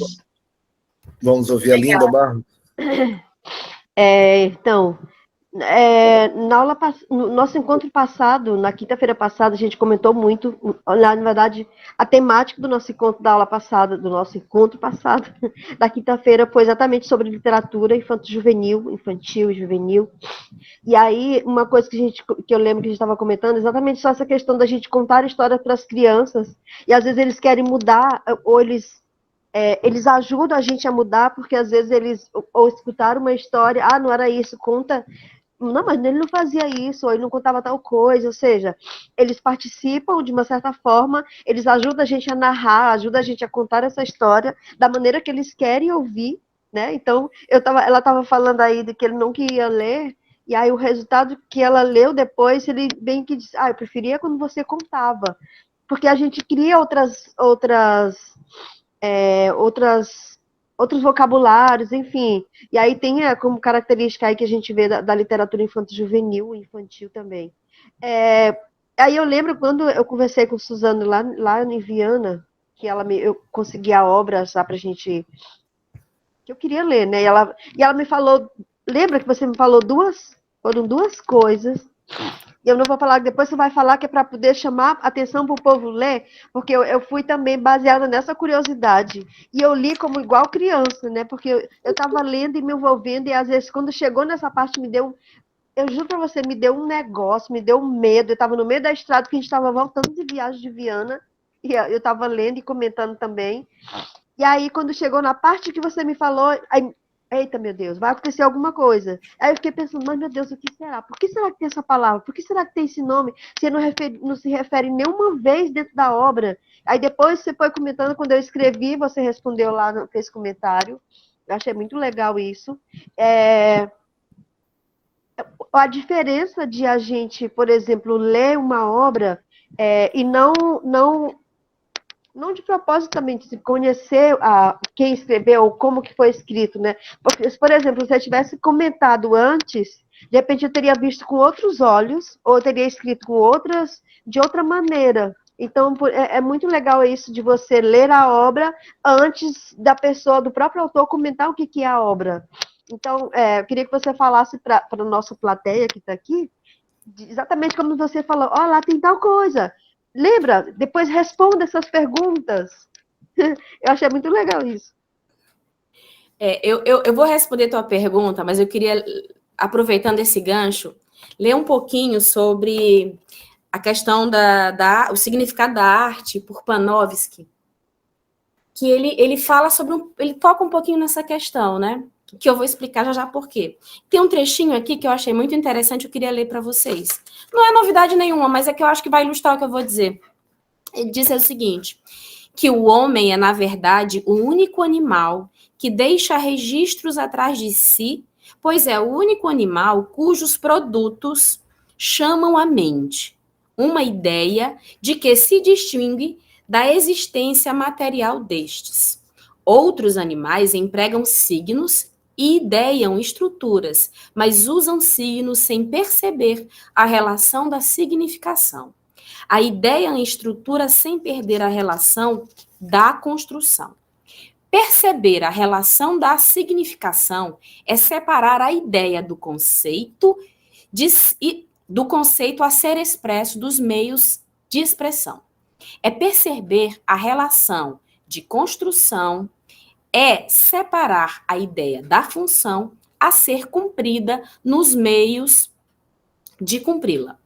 Um cachorro anuncia a aproximação de um estranho. Ele dá o exemplo, né? Um cachorro anuncia a aproximação de um estranho por um latido diferente daquele que emite para dar a conhecer que deseja sair. Mas não utilizará esse latido particular para veicular a ideia de que um estranho apareceu durante a ausência de seu dono na casa.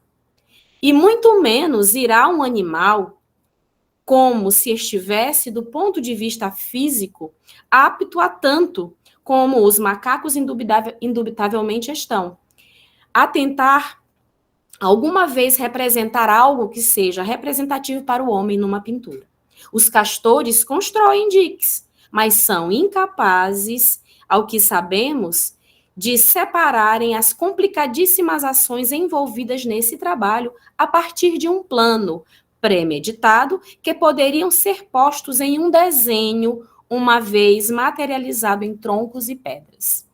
Então, essa capacidade de refletir sobre o que acontece, de planejar, ela é uma coisa que é inerente ao ser humano.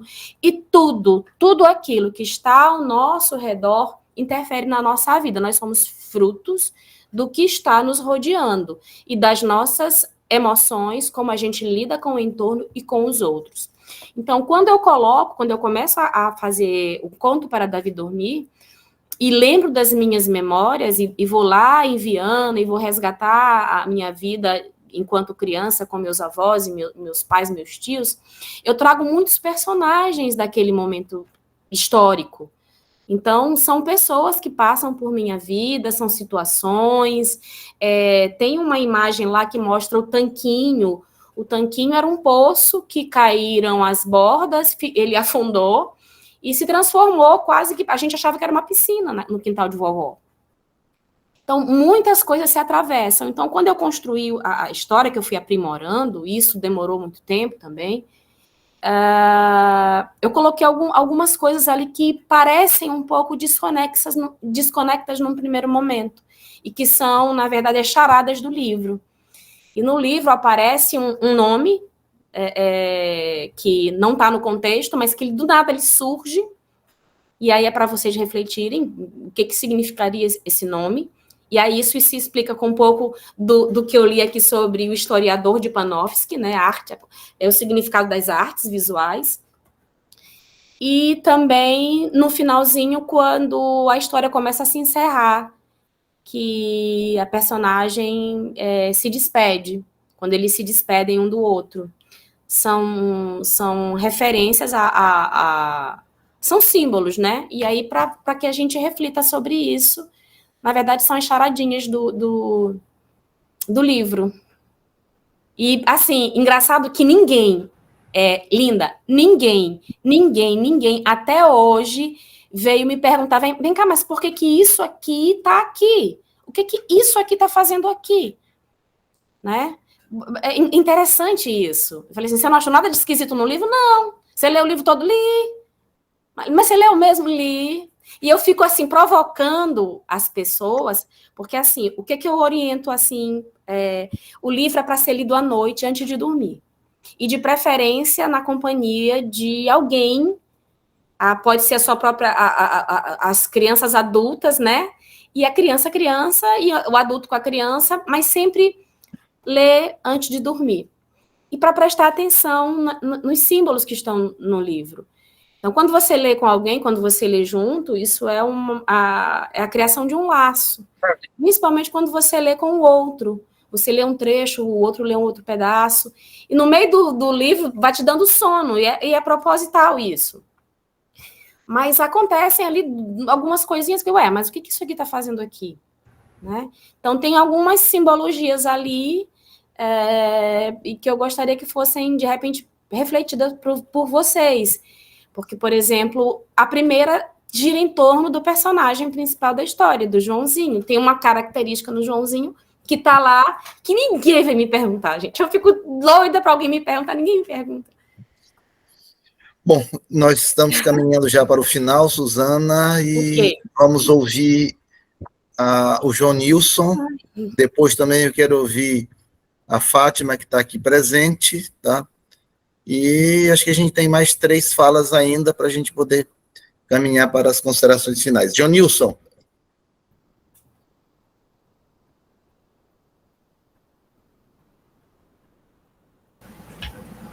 Oi, João Nilson.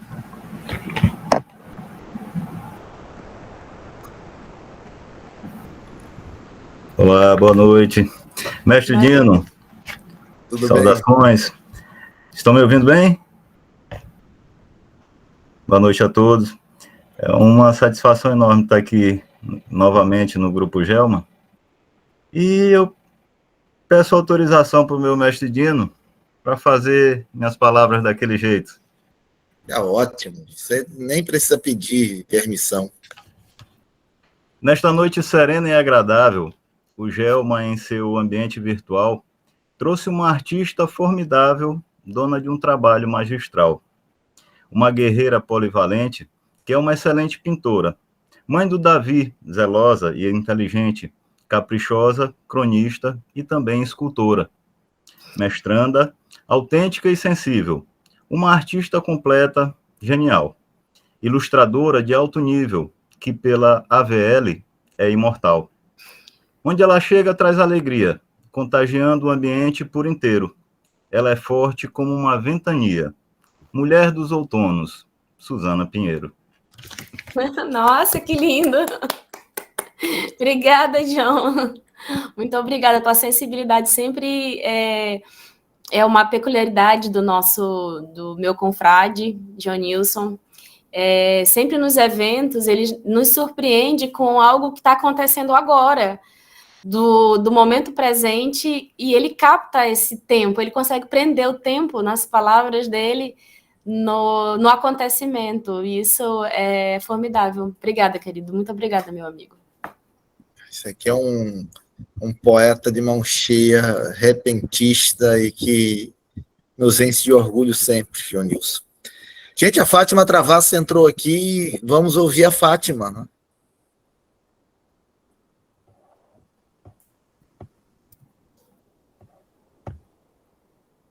Olha quem está aqui chegando.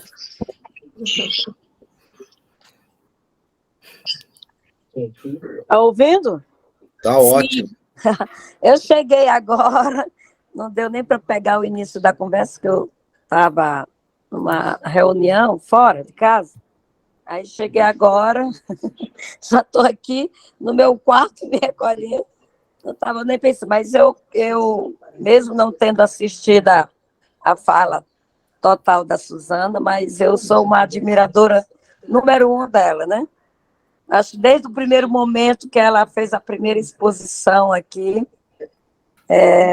2015. em São Luís, lá no Sesc, 2015, né? Eu me tornei assim uma admiradora. Tanto é que ela ilustrou meu livro Introspecção, não sei se ela falou aí durante a conversa, E Eu aí, até li um poema. né? Meu livro de poesia, e ela está ilustrando outro, né, com aquarelas. Então, eu fiquei muito fã pela qualidade da arte, né, e pela profundidade de sua arte. Então, uma pessoa que, além de muito conhecimento, né, na área das artes plásticas, ela é uma pessoa assim, que está sempre disponível, né? E deu o maior valor, porque a minha obra Introspecção, ela tem a arte visual dela e a arte, né, escrita, a poesia, né? Então, eu quero só parabenizar a Suzana, e o meu próximo livro, Intercessão, está a caminho aí, né? Estou esperando ela concluir aí as aquarelas, para que a gente não perca a qualidade, né, do que foi Introspecção, e a gente manter essa qualidade nesse novo livro. E quero parabenizar a nossa querida também, Linda Barros, nossa colega cofreira, né? Lá também da nossa academia, né? Que vamos estar esperando ela agora nesse próximo final de semana, no outro, né? Que vai participar, e todos estão convidados aqui, né? Para participar com a gente lá do nosso evento 31 e 1º de junho, em comemoração aos 22 anos de fundação da Academia Venense de Letras, onde nós vamos apresentar não só as homenagens, mas um misto, né, de poesia, música e arte.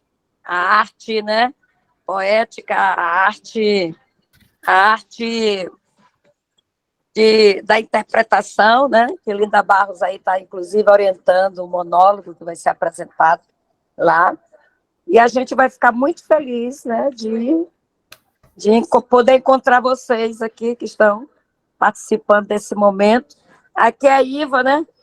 Nossa confreira Iva, que está aí. Ei, Iva, vamos sentir sua falta, né? Agora em maio. Mas eu quero dar um abraço a todos vocês, né? Ao amigo aqui. Agora em maio eu não vou poder, mas em junho. Em julho, pelo aniversário da cidade. Sim. Pois é. Então, Suzana, receba meus parabéns mais uma vez. Eu já sei do seu potencial, da sua expertise na área do conhecimento das artes plásticas. E eu quero parabenizar a Gelma também por estar apresentando essas lives. Só lamento não ter podido estar aqui desde o início, né? Já peguei só o finalzinho. Tá bom? E um abraço a todos. E meus parabéns aí, porque eu sei que tu deve ter dado um show aí nessa live agora, dessa noite. Obrigada, amiga. E, Linda, te espero lá, tá? Estaremos lá, tem Deus. E todos aqui que estão participando. Muito bem, obrigado mesmo. Obrigado. Convidados especiais, e vamos lá. Vamos, olha, sim. Eu até gostaria de convidar esse amigo que eu sempre vejo aqui, né, para ser nosso correspondente da Academia Venense de Letras. Tá? Já lanço um desafio para você aí, tá? Muito bem mesmo. Muito bem. Muito gostaria bem. de participar, de dividir o seu potencial também com a Academia de Letras. Então, eu acho que a academia tem esse papel, né, de também fazer essa ligação, ter a liga, né, com os outros escritores, artistas. Né, a cantora Celiane, acho que é a segunda vez que a gente se encontra aqui, né, Celiane? Entendeu? É verdade. É mesmo. E aí está lançado o desafio aí. A Celiane, que é cantora também, fica o convite aí para ser membro correspondente da academia. Nós vamos dar posse, inclusive, para 5 escritores que vão tomar posse agora no dia 1º, lá em Viana. Muito bem. Correspondentes. Muito bem. Tá? Obrigado mesmo, obrigado. Um abraço. Tá bom, tá certo. Mas fica aí que a gente não terminou ainda. Suzana, para terminar, eu só gostaria de que você refletisse sobre 2 questões. A primeira delas diz respeito ao seu trabalho de ilustração, que eu gostaria de saber, diante de um poema... Fátima, só desliga o teu som um pouquinho aí. Tá, ótimo, tá bom. Tá. Diante de um poema, você recebe alguma recomendação, digamos, da autora, ou você capta a essência, imagina a cena. Você já falou que do barco você teve a ideia sobre isso. Eu te falo isso porque o ilustrador é um criador tão interessante, porque a gente estava com uma obra, que são os epigramas de Arthur Azevedo, e o ilustrador, ele não captou uma coisa que para nós era o óbvio, né? Que é um epigrama sobre o século XIX, sobre um padre chegando ao Rio de Janeiro, tá? Século XIX, um padre chegando ao Rio de Janeiro. E aí o ilustrador fez um desenho perfeito, mas com um detalhe. O padre estava num aeroporto. Num aeroporto. O desenho ficou ótimo, ótimo Sim. mesmo. Mas depõe contra tudo, né? Porque Arthur Azevedo certamente está falando sobre um cara que vem de trem, né?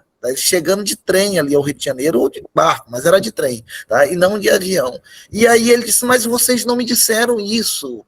Tá? E outra ilustração foi uma mulher que tinha dado à luz a 12 crianças, o epigrama fala sobre isso, 12 crianças. É claro que é ficção, né? Mas o epigrama exagera. Então, e ele desenhou a mulher tendo dado... Ficou também tão bonito o desenho, mas a gente não pôde colocar, porque... ele desenhou uma mulher de bruços, tá? Vocês conhecem essa expressão, né? Acabou de dar à luz, a posição dela é de bruços, né?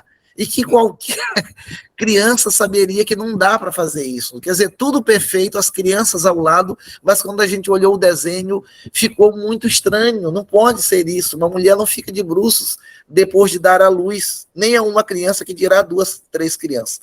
Tá? E aí, como é que você capta isso tudo na imaginação, uma abstração, e depois vai lançando no papel? E se em algum momento você muda e cria uma outra ilustração para isso. E isso também serve para um conto para Davi dormir. O grande desafio é que você foi, nesse livro, e eu nunca tinha visto isso, né? A pessoa que escreve e a pessoa que ilustra, que geralmente são pessoas diferentes. O cara escreve e alguém pega aquilo tudo e vai ilustrando de acordo com a página seguinte, né? Que a ilustração tem a ver com o que acabou de ser dito. E você foi moldando tudo ali.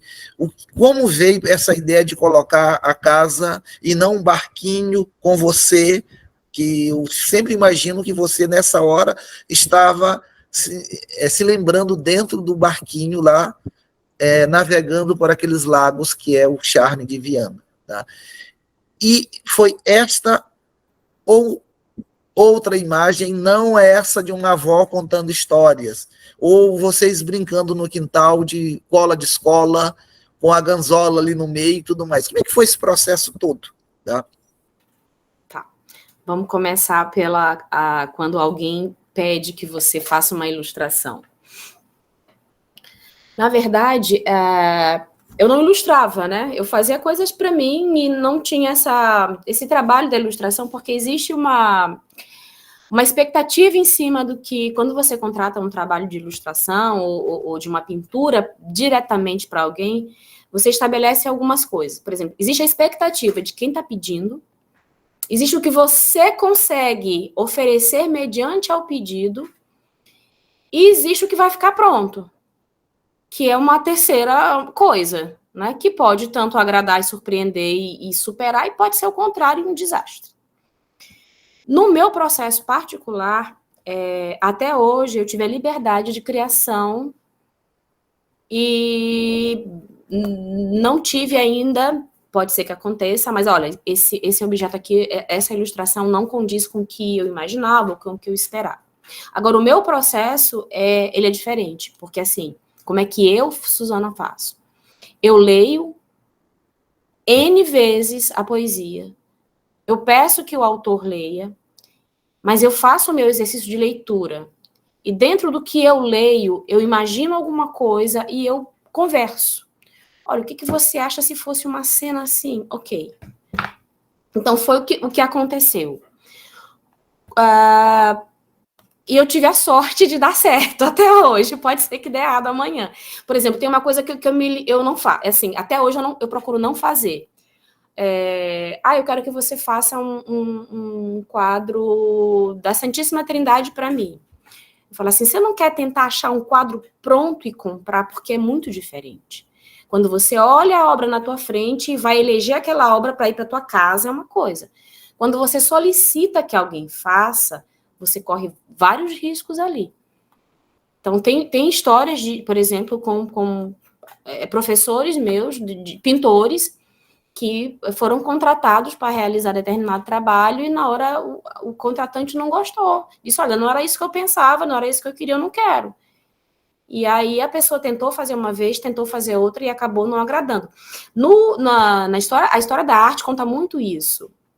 Quando Michelangelo vai realizar a pintura da Capela Sistina e a igreja contrata ele para fazer esse trabalho, ele passa anos ali para conseguir executar aquele projeto, ele passou por várias situações nesse sentido. E tem um episódio, tem um filme chamado Agonia e Êxtase, que representa essa cena e ele entra em conflito, porque ele começa a fazer todos os anjos ali e alguns figuras bíblicas sem roupa e muito sensuais. E a igreja condena, mas não pode ser assim, vamos tentar. E ele entra num conflito, e quando chega a cena da criação do mundo, que é Deus tocando, a criação do homem, perdão, que é Deus tocando o dedo do homem, ele sofre muito para construir aquela imagem, porque havia uma expectativa em cima do que seria aquela cena, e ele se isola durante um mês ou mais para tentar refletir sobre aquilo. Então, essa expectativa em cima da tua expectativa, em cima do que o artista vai criar, ela é bem delicada. Então, existe um limite nessa concepção. Então, até hoje, esse é o terceiro trabalho, né? Então, assim, eu tive a grata surpresa das pessoas gostarem das minhas ideias, das minhas construções a respeito dos poemas. Então, eu procuro ler cada poema, investigo imagens. Hoje a gente consegue contar com bancos de imagens que você se inspira, né? Eu não gosto de copiar idêntico, eu me inspiro e faço, pego elementos, a concepção, e monto em cima disso. Mas é uma questão. Você poderia me pedir alguma coisa e seria um desastre do mesmo jeito que o rapaz fez. Então, é uma questão mesmo de dar certo. Agora, claro, existe planejamento. A minha ilustração, ela é toda artesanal, eu não trabalho digital, eu não tenho, vamos dizer assim, até hoje eu não tenho atrativo pelo digital. Eu acho que eu me limitaria com o digital. Já até tentei fazer alguma coisa, mas eu acho que eu funciono para minha criação ainda com essa questão de pegar o papel, e pode ser feito as duas coisas também, mas eu ainda gosto muito dessa coisa do artesanal, de vir aqui, pegar meu tubinho de tinta, sabe, espremer ele no godê e ver essa tinta se misturar com a água, e essa imagem ir se construindo aos poucos a partir dessa pasta que está aqui dentro desse godê. Eu gosto desse processo, de ver a imagem secando. Deixa eu pegar aqui Fátima, com licença, eu vou pegar uma ilustração de introspecção, tá? Para mostrar aqui. Eu gosto de ver esse crescimento da imagem a partir do papel branco, mas de forma artesanal. Eu gosto de ver essa criação aparecendo, sabe? De ver a luz e sombra, de construir essa imagem. Dá errado? Às vezes dá. Como eu trabalho com um papel, que é um papel, esse aqui é um papel de algodão, de um fabricante, deixa eu mostrar aqui, de um fabricante alemão, que é um papel adequado para aquarela, que é uma técnica que eu gosto muito de explorar. Mas a gente trabalha aqui no nosso estado com a questão da temperatura. Então, às vezes, ele seca muito rápido e eu tenho que descartar essa folha e fazer novamente. E aí eu coloco, eu ligo o ar, mas eu coloco uma água do meu lado para essa umidade ficar circulando, para não secar tão ligeiro. E eu procuro trabalhar assim, até hoje eu gosto dessa questão cadê a câmera? Do artesanal mesmo. E vou construindo assim. Então, talvez por essa questão de ser o artesanal, de repente não partir para a questão do digital ainda, e ter dado a sorte das pessoas gostarem, ainda não tive nenhum tipo dessa questão comigo, de não gostar. Mas não teria problema nenhum de não gostar, desde que eu pontuo isso. Digo, olha, a minha perspectiva é uma, eu caminho por essa linha. Por exemplo, meu trabalho de ilustração é um trabalho figurativo, mas eu quero depois apresentar um não figurativo também para umas propostas que eu acho muito interessante. O não figurativo para a ilustração, que eu também gosto. Que, inclusive, as minhas primeiras aquarelas, ainda na faculdade, elas são aquarelas que são não figurativas. A minha primeira exposição que eu participei, junto com um artista aí, eram aquarelas não figurativas, em que eu estava explorando a forma e as cores e texturas. E eu tenho uma inclinação muito forte também por esse viés. E o que eu posso te dizer é isso. Até hoje não teve nenhuma contestação nesse aspecto. Mas entendo essa observação. E o design gráfico, ou aquele artista que é o ilustrador digital, os bancos de imagens dele são muito formatados. Então, é comum a gente pegar hoje vários livros de ilustração e todos serem muito parecidos. Todos caminharem numa mesma linha, o mesmo olho, o mesmo formato de cabeça, quando é personagem, é a mesma roupa, é a mesma estrutura física. Então, há uma unidade ali presente que parece assim que é a mesma pessoa que está ilustrando tudo. Aí você vai ver que, mas quem foi o ilustrador? Não, mas é uma pessoa diferente que está ilustrando. Então, também tem isso. Então, existe um padrão e existe... você compra hoje imagens na NFT, que se você vende imagens para NFT, essas imagens estão disponíveis, e qualquer pessoa pode ir lá, pagar e comprar e colocar no seu livro também, que até é uma outra opção. Mas eu acho que eu espero ter te respondido, Dino. Muito bem. Gente, nós estamos caminhando para o final. Iva, só o seu depoimento final, depois a gente passa para a Linda Barros fazer as considerações finais e volta a Suzana para fazer as considerações finais também. Iva. Eu só queria dizer que a minha ignorância, eu não sei o que é elemento figurativo. Depois você me conta nos bastidores, ou então, se der tempo, de dar uma palhinha ainda aí. Eu não sei o que é isso. O que é elemento figurativo? Os elementos figurativos são as figuras que representam os objetos que a gente reconhece como objetos. Então, um copo é um copo, uma flor é uma flor. São os elementos da figuração da nossa realidade que a gente compreende e faz uma associação com a nossa realidade. Então, o que é um elemento não figurativo? É uma forma abstrata, é uma forma orgânica que não necessariamente vai se enquadrar dentro de uma concepção de imagem. Por exemplo, eu fiz essa escultura de papel, que é a folha do carvalho americano. É uma figuração, né? Uma imagem figurativa, tá? Então, isso é uma figuração. Diz respeito à figura, a imagem que representa algo associado a uma realidade. Ok. Obrigada. Nada. Linda Barros. Muito bem, gente, muito bem. Nossa, que noite, né? A gente teve assim, uma bela aula de arte, literatura, casando uma coisa com outra. Foi perfeito, foi maravilhoso. Queria agradecer muito, muito, muito imensamente a nossa querida Suzana pela sua disposição, pelo seu tempo. Olha, que nos doou.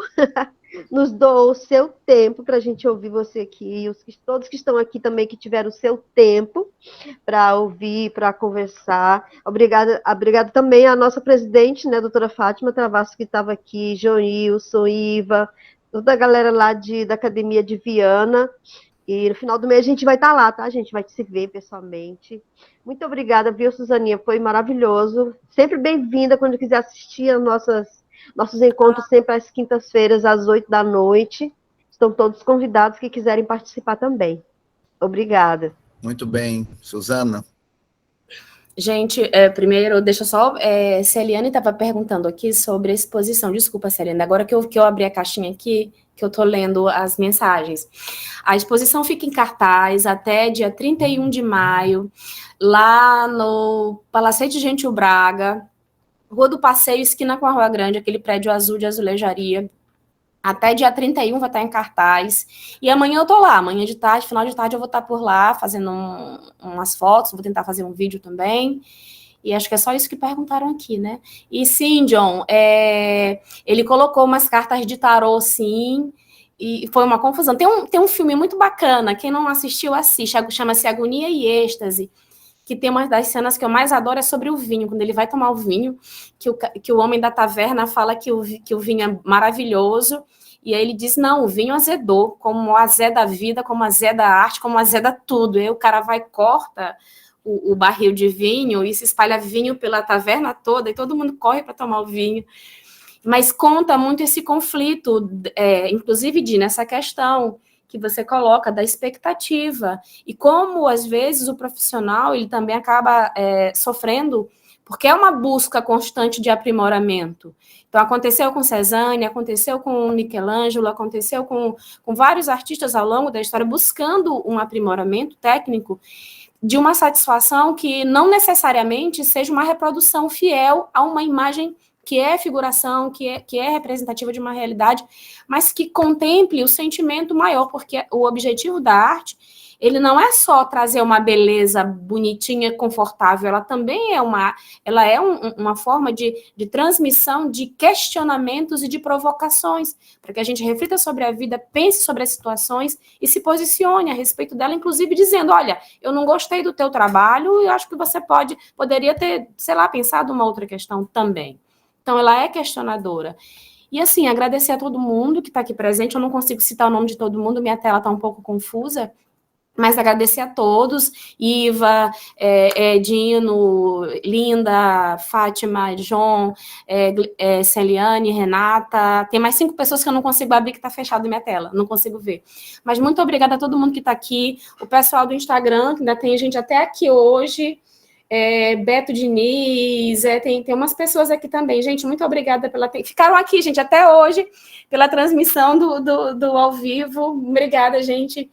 E só agradecer a todo mundo e que hajam mais encontros assim e que a gente reflita sobre a questão das mãos dadas na questão da arte.